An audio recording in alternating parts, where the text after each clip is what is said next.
It was nice to chat with you again, and I'll start with the obvious. Firebird, the album coming out in September, is great, and it's so nice to have you back. But this is your first album in 10 years, 12 years? How many years? Do you know what? I've lost count. Okay, but a decade or It's so. more than 10. It's more than 10, yeah. Because I had my last album was a covers album called Male, Songs by Male Artists. So yeah, as far as original materials, we're going way back. So the obvious question is, I was reading about what led up to this record, and you had a pretty bad case of writer's block. I don't know if that's something you'd struggled with in the past, but in this case, what was happening? What caused that to make it so you weren't able to write for so long? Well, I had some tough times on that record deal, and I think I spent 3 or 4 years working on that album, and it was when the whole music industry was falling apart and labels were collapsing around me, and I was being inherited by lots of different labels. And then eventually the album only got released in Australia and New Zealand and got shelved, it hit me really hard. And I really thought the universe was telling me to hang my hat. So I took a break. I was a judge on X Factor in Australia. I took some time out. I studied acting with Ivana Chubbuck in LA. I met some wonderful people. I was around creative people the whole time. And then I fell back into music, but still I was doing this covers album. Not by a choice of mine, it was the label's decision to do that. And then, if I'm really honest though, I think if writing at the time would have been terrifying for me. I was just trying to kind of find my feet. So it's been a journey, but I think the touring the last album is what connected me again to the fans and made me realize that I do have an audience and people are really keen to hear what I have to say, and if I can just overcome that fear. Where was that fear coming from? You said it would have been terrifying to write during that time. Such a bizarre thing because I'd been doing it for so long, but I just literally, it was like paralysis. I mean, I actually famously did a songwriting session with a guy called Roddy Hart. He came from Scotland down to write with me, and I couldn't sing a note. And I kept saying, "Should we go for coffee?" I just couldn't. I don't know. I don't know how to explain it, but I did a lot of work trying to kind of overcome that, get my confidence back. And I guess the real turning point was a trip to Nashville where I just booked up 10 days writing and committed and wrote a song I was proud of. And it's funny, it's all perspective, it's all in your mind.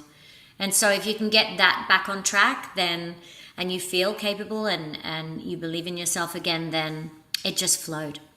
What was the Nashville song that was from what it sounds like it kind of opened the floodgates for you. Was it a particular song, particular moment? The one for me was with Caroline Watkins, and it's called When You Love Too Much. And it was just a beautiful guitar ballad, and I was so proud of it and loved it so much and felt like it really embodied what we were talking about. And that's what's great about a song, when you're able to express something that's really important and poignant and have it land. Because I think more than anything in my career, that's been my gift, is communication and like the way I deliver the story of the song more than anything else. So yeah, that was the turning point. And then I got to work with so many great collaborators on this record after that. You did, like Katie Tunstall, Romeo from the Magic Numbers, Albert Hammond Jr. from the Strokes. How did all these collaborations come about? Were these people you knew already, or did you reach out to them? Albert, I knew already, and we'd been friends, and I'm a massive Strokes fan, and so we'd known each other over the years, but I never thought he would say yes to writing with me. And I remember him bringing it up years ago, and I was too scared, so dodged it for a few more years. And then I actually reached out to him, and he was still keen to do it. So the place we were able to do it was in Australia, and he flew out, and we were in Byron Bay in this beautiful setting, and he flew out with Gus, his producer, who he works with a lot, and we just had a great old time. Romeo, I'm a big fan of the Magic Numbers, so that was someone I had reached out to. And Katie Tunstall, I've known for a long time. I'm a massive fan of her work and was thrilled that she said yes to collaborating as well. And she introduced me to she didn't introduce me, but she suggested me working with my Riot for this album. So I've got her to thank for that as well. Tim and I knew each other when we were kids running around Notting Hill back in the day. Um, yeah, we used to party together in a crew when I was younger, but we'd never worked together. So it's interesting the comment you made about one of the things that's really connected you to your fans is your ability to communicate the story of a song. Because as it is mentioned in the bio that came with this record, of course you are very associated with Torn and with Left in the Middle. And I know you wrote that album when I guess it was when you were in London in your 20s when you were going through kind of a Mhm. dark or a tough period in your time. And sounds like some of this record, Firebird, was also kind of written from a place of darkness or strife. Do you write best when from that place? You know, there's sort of a fallacy that people write best or the best art comes from darkness or pain, but it's not always a fallacy. What is it like for you? I think absolutely. I write. It's much easier. It was much harder for me to write when I was super happy. Periods of my life have always been more challenging for writing. I think melancholy is something I find easier to draw on. But you know, I mean, I think of the last however many years, things were really tough, and it wasn't even like in a kind of whimsical younger time where that's kind of fun. This was just difficult and hard, and something that I just can't tell you how sweet it is to go that long not being able to do something that came so naturally to you and to overcome that. I just if anyone out there is struggling creatively, I just say show up for yourself, stick at it. It's also a practice. It's like that book, The Artist's Way. It's just show up, give it a go. There were some songs that I really didn't love when I was doing the Nashville trip that, you know, there's a lot of tears and a lot of, oh my God, what am I doing? And it wasn't even down to the people I was working with. It was that I had lost the ability to have an opinion. So I was just saying yes to anything. And then it's not your work, it's not your story. And having the courage to say, well, I wouldn't say it like that. That's not, or that's, I don't like that melody. I wouldn't sing that. So it's also getting the courage back to just trust yourself. And this whole album, Firebird, is about strength and fragility, kind of finding the balance between those two things and finding strength in being fragile, like being okay with that and letting things fall apart, which is in the single Build It Better, to make something even better. Sometimes you have to kind of go through that process of breakdown, which is exactly what I had to do. I did want to ask, since you were talking about it was a difficult time or whatever, you know, I was reading about what some of the songs were about, and Nothing Missing is about a celebration of independence. And I do believe in your bio, you said it's at least partially inspired by your divorce, which, if I'm doing the timeline right, might have happened. The divorce might have become final right around the time that you kind of stopped making original music, you know, 2008, 2009. The hiatus might have corresponded with that. Is that song specifically inspired by what was going on in your life at that time? You know, I think that's an interesting point. I'm sure there's certain things you go through in your life that are too painful to want to write about at the time.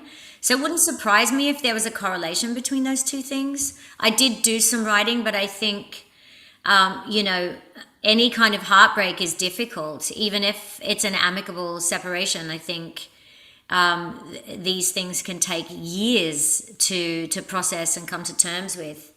And I think anyone who goes through any kind of relationship breakdown or breakup, we always blame ourselves. And there's always that thing of, is it me? Is there something wrong? Or for me, it was feeling like I still needed to get the guy and have the child and have, you know, and be socially normal, whatever that is. And I think Nothing Missing, that song with Katie, I remember saying to her, I've got to write this song. It's a really important message. And because I've had this epiphany that nothing is missing. You know, I'd had some relationships that didn't work out in trying to kind of force things or whatever. And just that realization that, oh my gosh, I was actually fine the whole time. And I'd far sooner be on my own than recreate some kind of false reality for a narrative that's dictated by society. You know, and how wonderful to realize that nothing was ever missing. So I went on about it so much. She's like, right, we're writing that. That's the title. Is that song or is that message at all inspired by the fact that congratulations, you became a mother relatively recently? And I believe that Thank might you. have happened. What was it, 2019? That's right. So you became a mother right before the world shut down. Like, what an emotional roller coaster to be a new mom in 2020. How did that affect this record? Well, I did a lot of writing whilst pregnant. In fact, when I was in Byron, I was very newly pregnant, so I wasn't saying anything to the guys, which was an interesting experience.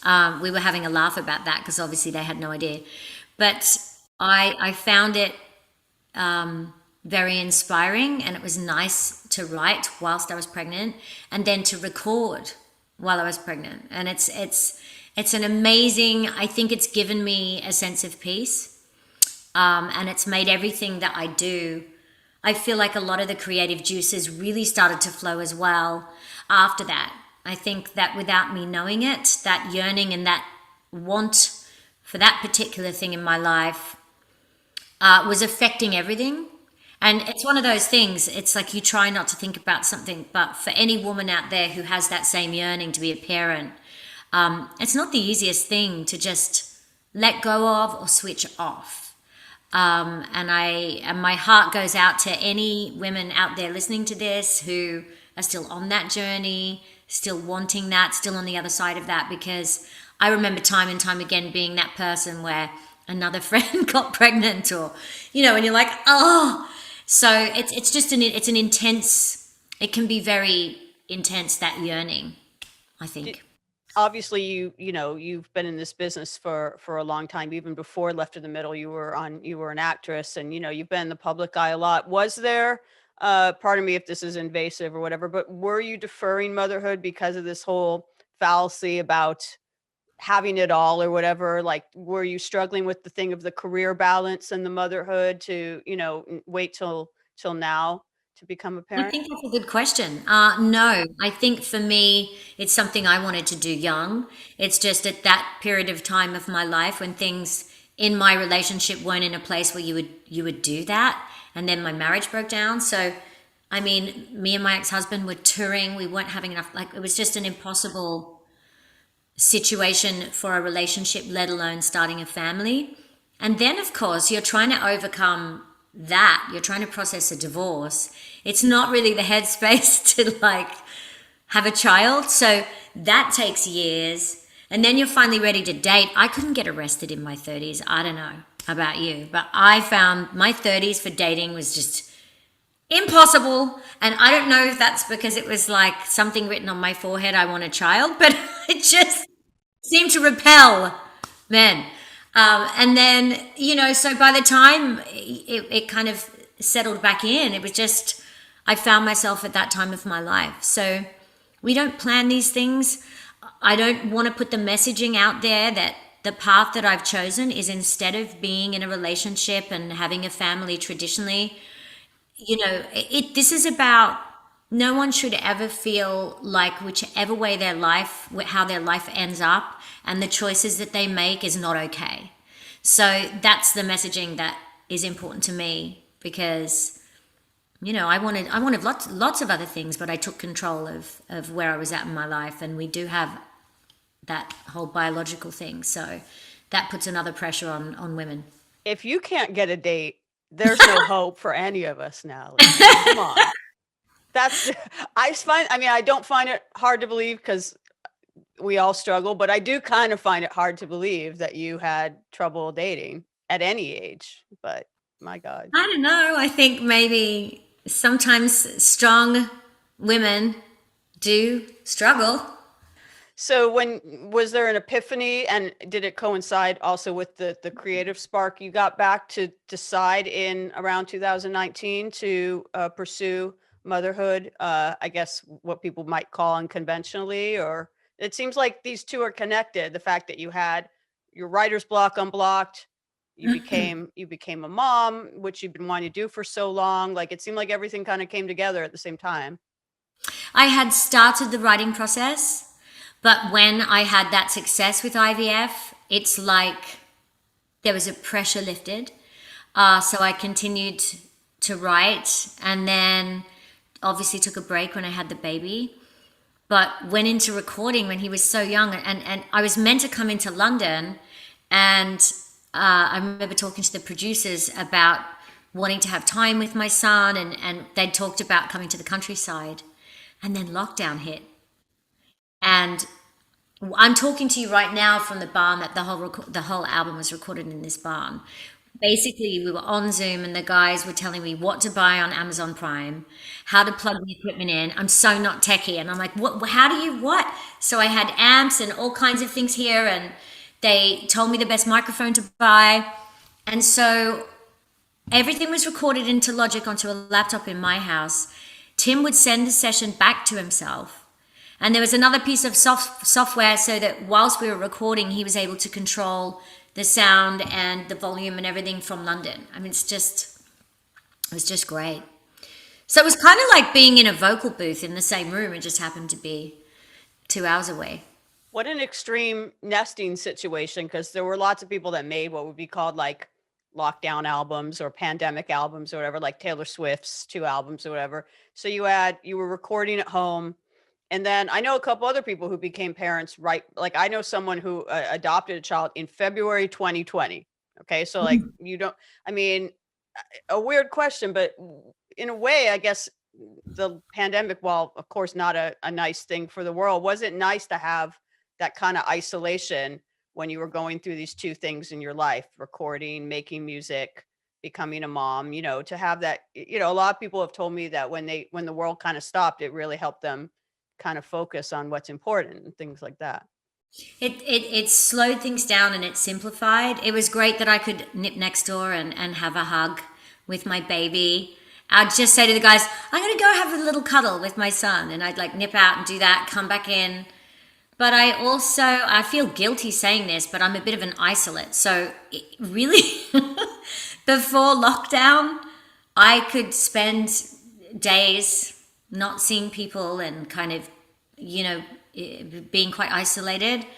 I think that find that easier than some. I feel bad for people that really heavily are reliant on their social life and that stimulation. I've always been quite good at kind of hiding away. So I didn't struggle so much with that. And obviously I was in this love bubble with this baby. So with little Max. So it did make it, it was actually a joyful time. And I think a lot of people have said this, that the chaos just of, traveling in and out of London, or the hustle and bustle of getting across town and all of that, when you suddenly strip it back and, you can be in your home environment and walk into a Zoom session for me, walk into my barn and start work. It was quite calm. It was good.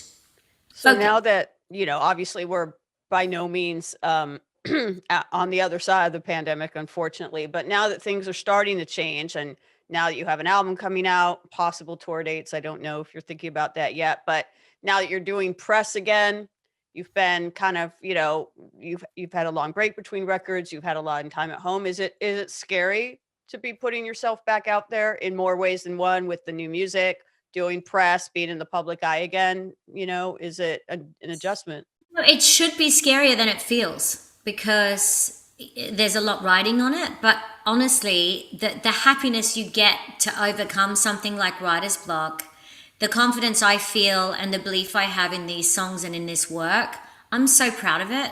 So I had a real trust that these songs will find the people that are meant to hear them. So, I mean, there's career success. I've never really been one to kind of aim at that. For me, it's more of a spiritual thing, and it's about getting the music to a place where I feel it's like an emotional dump. It's like I've got so many things off my chest, or specifically got them, delivered them in a way that I think is going to help people feel less lonely or relate to, and musically it all came together. This is the first time I've co-produced. The guys were amazing, working with Tim and Roy, who are my riot. They were just so incredibly good at listening to what I was trying to do and not change anything that was my vision, but then bringing their ideas into what we already had with the demos. And it was great to write with them as well. So I just had, yeah, no, I'm feeling so at peace with the whole thing, and it would be wonderful if it does well. But if it doesn't, I'm like so incredibly proud. I do think it's the best work I've done. So You should be very proud. It's interesting that you mentioned that success was never the number one goal, commercial success, that is.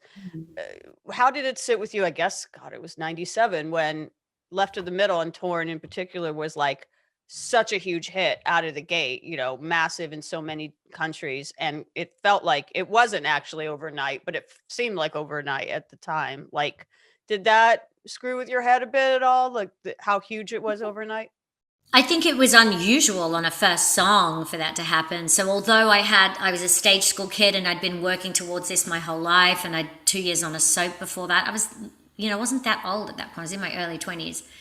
But it felt overnight, and it felt like in my head, it was going to take a long time to get credibility in the sense of being from a soap opera. And, I'd only just started songwriting, so I was like, maybe in 5 years, I'm going to write this one song. And then to have, the one cover on the album, and then it connects all around the world. I was like, whoa, everyone's looking, calm down, everybody, look away, just let me develop over here. So that I did find was hard. So nothing will ever be as hard as writing that second album, which I'm so proud of. And I still have people coming up to me about White Lilies and telling me how it's had a positive impact on their life, or this, that, and the other. So, yeah, it was tough, but I also made a decision at that time to make friends with that song. I hate it when you go to see a band and they've got this massive hit song and they don't play it, and you're like, oh, I know you guys hate it, but we love it. Please play it. So I just always wanted to make sure that, and I want to enjoy it. I don't want to be going, oh God, I have to sing that. It's changed my life in so many positive ways. So many good things have come out of it that I still love singing it. Did you see, like, it was maybe 2 or 3 years ago that it went viral all over again, that, someone tweeted that they'd found out that Torn was a cover and didn't know. A lot of people don't know. And all these people were acting like kids who found out that Santa Claus didn't exist. And it went viral like all over again. It was like in the news. I Of mean, course. that actually, when you You say have that, that guy's number? I think the tweet's still up. You could, were you mad about that? I was like, dude, seriously, I gotta go through this all over again? My goodness. It's funny. It's funny that, I mean, look, yes, I didn't write Torn. I never said that I wrote Torn. It's just like, look, first time round, fine. Second time round, I was like, okay, this is getting a bit tired now. Like, I'm really over this story. But it was kind of cute because it meant there was this whole other generation of people that were learning about a song. I mean, the song was still being played and still really popular, and that is something to be grateful for. And if that means a whole other generation of people learnt who I am and might listen to Firebird, then bring it on. Honestly, you were saying that one of your big skills that your fans love about you is your ability to tell a story. I think the fact that most people didn't realize it was a cover or were upset when they found out it was is because you, so as they say on the X Factor, made the song your own. Like, I don't know any of the other versions. I mean, I have heard them maybe, but no one, I mean, it was your song. Like, I feel like you did something with the song that the other couple people who did it didn't, even the one who wrote it, like, didn't do. I do love the Edna Swap version, but I think everybody has their gift. Mine's not necessarily the best songwriter or, producing the most hits, but I think that there's an emotional connection that I have with my audience. And when I'm feeling a song and I'm singing it, that, and the tone of my voice, that is something to be proud of. So I'm kind of down with that. Honestly, I don't think anyone would care now. It was like kind of a different time that, like, in 97, that was even like a thing. Like, I think people are a little more savvy to know that, look at the credits of like Bruno Mars or Ariana Grande or whatever, that, a lot of people either don't write their hits or co-write their hits, or don't do it alone. I mean, when Bruno Mars won, and I love Bruno Mars, by the way, but when he won Song of the Year, which is a songwriters award at the Grammys a few years ago, like 7 people came up on stage with him. He didn't write that song alone, you know? But if it's like it's weird to me. It would be a non-issue now, to be honest, but it's kind of Yeah, and I guess when a song is that successful, I guess I can see why it's a story. I can. well, I did want to ask one more thing about that album because I just actually very recently found out about this thanks to Google. Did you know that Britney Spears says Left of the Middle is the album that changed her life? Oh, When she was asked in an interview when she was like 16 or whenever, when she was just first starting out, because she, is she started her career maybe a couple of years after you. She yeah. said that, and she said that whole album is the album that changed her life. I don't know if you're aware of that. It's pretty amazing. I didn't know that, but I love Britney, and I'm definitely on the Free Britney movement as far as that whole situation that's going on. My heart goes out to her, and it's a crazy world that we're living in. But I do hope that she gets her freedom. It's been hard watching that whole thing play out.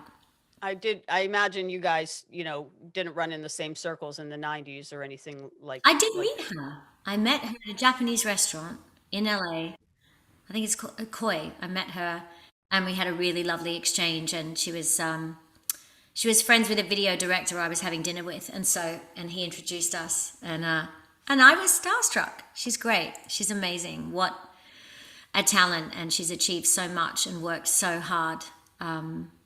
So I really hope that she gets her freedom. she probably was starstruck too because she said in an interview that that album changed her life. So I thought that was pretty cool to read that now. Going Easy. back to Firebird, what other things were inspiring you? Did you write it all? Like, I want to know the timeline of when you wrote it, like from when you had the kind of epiphany that reopened your creative floodgates to when you were ready to record. Was it a 2020 album or is there stuff that predate it?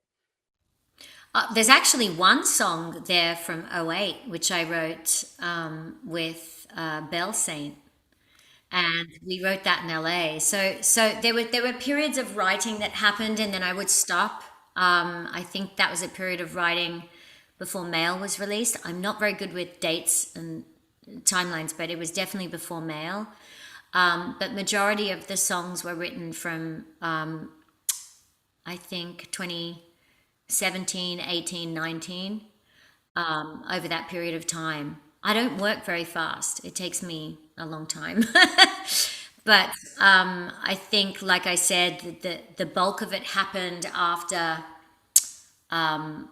I conceived Max, and then I was able to, you know, express myself creatively. And suddenly I was working with all these amazing people, and I had this confidence back. That was what was great about it, was just being able to walk into a room and not be terrified. And just, I think also just doing it for so many years, like now, if I go into a writing session and we just talk for even a day, I'm down with that. Like, I don't force it if it's not happening.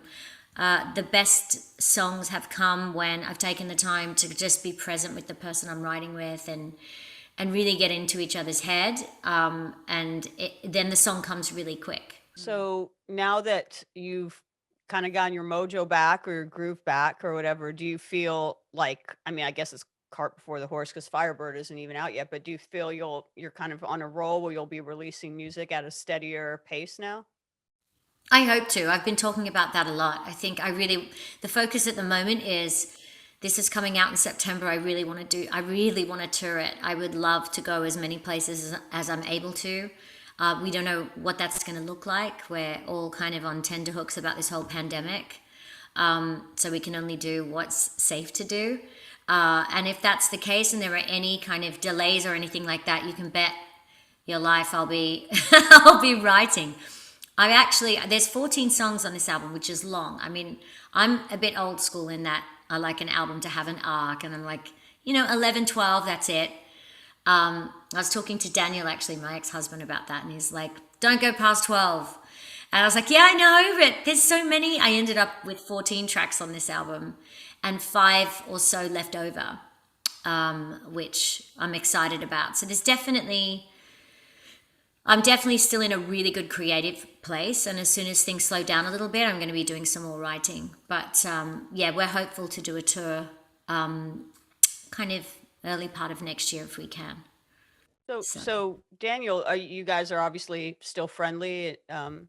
It was mhm. amicable. I'm curious if you talked to him at all about the process of making this record or getting your confidence back, because obviously I'm here in America, and unfortunately for Silverchair, they're mostly known here for their first two records when they Mhm. went off in a very different direction creatively later. That's Mhm. very different from the first two records. So like, you know, maybe you relate in that way, and that you can get pigeonholed by stuff you do earlier in your career and then you evolve. Have you ever talked with him about that, like just as uh, you know, uh, creative peers? I think there's probably that in common without needing to talk about it, just because it's something that we've both lived through, which is probably why we got on so well. But I think he's just a musical genius. So he is someone that I would always get his opinion or advice, or even just a confidence boost. And, he's very supportive in that sense. So that's been good. Yeah. That's awesome. Yeah. Since I mentioned the Britney thing, I'm wondering if you've connected with any younger songwriters or artists in recent years, or gotten any feedback that have said, that they are admirers of you. Are there any young artists that you would like to work with or tour with, or anything like that that you feel kinship with? I don't really. No, not any really young artists that I've come in contact with, apart from Josie Dunn, who I collaborated with on a song, who I think is a phenomenal talent. I don't think that she's necessarily a fan of me, but but we were put together on a writing session with Andrew Roberts in Nashville, and I think she's going places. I love her music. She's incredibly talented and really diverse in the kind of music that she makes.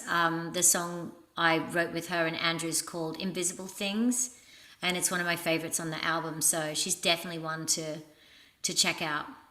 Awesome. And then I guess the last thing I'll ask is, you mentioned that when you were sort of in a creative lull musically before Firebird, you came out here to LA, where I live, to do some acting lessons, which I was a little surprised about because obviously you've acted before.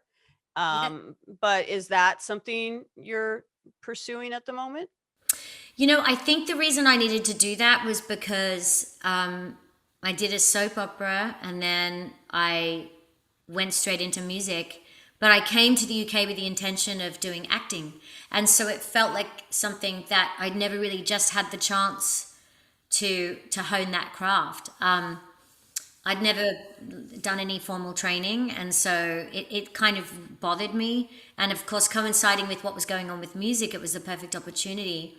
And I studied with Ivana Chubbuck in LA, and there was this whole community of actors that I spent 2 years of my life with that are, still very solid friendships in my life. And I think everything happens for a reason. I don't think that was the moment for me. I didn't get any breaks in that 2 years, but I certainly learned a lot. I did a play on my return to the UK, an Alan Ayckbourn play called Things We Do for Love, where I got to actually use some of the skills that I'd learned. And it's just nice to know that I have that there. I think it's something I might do more of in the future, but I've never really wanted to kind of overpressure myself with doing two things at once. So I'm just kind of really focused on Firebird right now, and we'll see what happens after that. But I'm certainly open to it.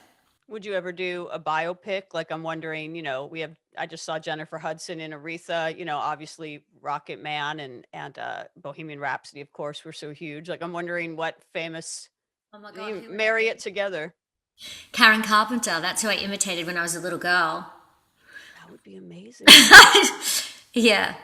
Was she a big influence on you, on your singing? When I was a little girl, she was the first person whose voice I fell in love with, and I used to emulate her voice. Yeah. My family and I, on holiday trips, it was always singing Carpenter's songs in the car.